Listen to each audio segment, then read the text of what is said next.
This is Google's 5 keys to effective teams. Yeah, that's what it is. The number 1 there is psychological safety. Anybody familiar with the concept of psychological safety? Cool. That means people can give their honest feedback without fear of reprisal. That's really all it is. It gets a little bit more complex. There's an excellent book about this called Crucial Conversations. Fantastic. Everybody should read it. They break down how to recognize when a conversation is becoming unsafe or somebody feels unsafe in a conversation because they will close up, they won't give you their honest feedback, and you won't have the visibility that you need to drive an effective change. So this is really important. I mean, those big flags that come up, oh, somebody's getting defensive, let's dig into why that is and return to a safe spot. Very, very important. And then finally, you gotta close the loops. If you are, if you're making a change and somebody comes to you with a suggestion, and they do it again and again and again, the suggestions disappear into the ether and never get made. Anybody ever have that happen to them? It's miserable. So you have to go back to them and tell them why. You've got to do one of 3 things. Put it on the roadmap, make it happen, or go back to them and tell them why. Why is this not happening? Why did it not get on the roadmap? If you don't, and they come to you with another suggestion, and you do it again, that will be the last time that they come to you with a suggestion. After that, all of your communication and all of your empathy is meaningless. So, got to follow through. So this is our roadmap. I'm happy to send this template if you'd like. It's pretty straightforward. We have our nice little categories here. But generally speaking, here's the key takeaways. I didn't include timelines because it depends on the change. If your change is really small, you might do it in months. If your change is really big, you might do it in quarters. Kind of depends. But here's the takeaway.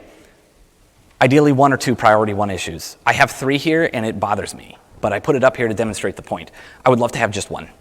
But, things got to move fast. Don't let things sit in 3 and 4. Another way you're going to break trust with your team is if they sit in those 2 categories. Thinking about how long a change or a suggestion has been in those 2 categories should be part of how you prioritize. Because if it just sits there, it becomes a graveyard. Everybody knows it's a graveyard. They look at that and they think, well, my suggestion's in 3 or 4, so that's never going to happen. Trust is gone. So, remember this? Lovely, our beautiful workflow. We simplify it for the discussions. This is really, really important. You can make a giant complex process, but you should simplify it for when you talk about it with the team. Each one of these has a set of steps in the big workflow that when we're training the individual teams, we go through with them. We show them, we're at this step, here are the sub-steps, and we go through bit by bit, do the whole workflow.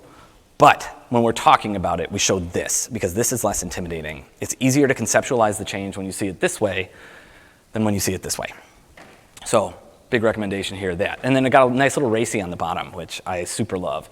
So you'll notice there's only 1 accountable party for any given one of these. That's general. I mean, the steps, the sub-steps themselves have different accountable parties, but I won't worry too much with going into the details. Point is, put it all in one place, make it nice and small.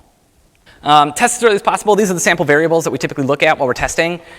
Straightforward stuff. People, process, tools, training, communication. Usually it's one of these things. You might have something different. These specific variables might be different. Confirming accountability. Does everybody know who's accountable? Does everybody agree with who's accountable? Is the accountable person the decision maker? Because they should be. And then, do you have the right people in the meetings? Yada, yada, yada. This is how we typically look at testing. And I'll say it again. Gather qualitative data. Don't just rely on the quantitative. You can see patterns. Patterns are lovely, but you miss context. Very important to have the context with this. And don't get too tied to specific success metrics. This one really is a sticking point for clients where they want to say, these are the metrics that we are judging the change on, and only these metrics, but then all this other really interesting stuff comes up that becomes useful later on. So be loose with your metrics. And then this last one I love, or the second one I love. You should go, can we do this? Does this process have potential? Can we repeat this is the second iteration, and can we scale it is the third one. It's very common in testing. Training is crucial. You should train people. In fact, if you don't, you're gonna fail. Do it before testing for any groups that are involved in the testing, but not everybody. If you are testing, I recommend you test. Definitely test. If you change something and you trained everybody on the process, and you're like, good, we're going into testing now, and then you pick people and you put them in and they come back and you change the process a bunch and you have to retrain. Again, I love meetings.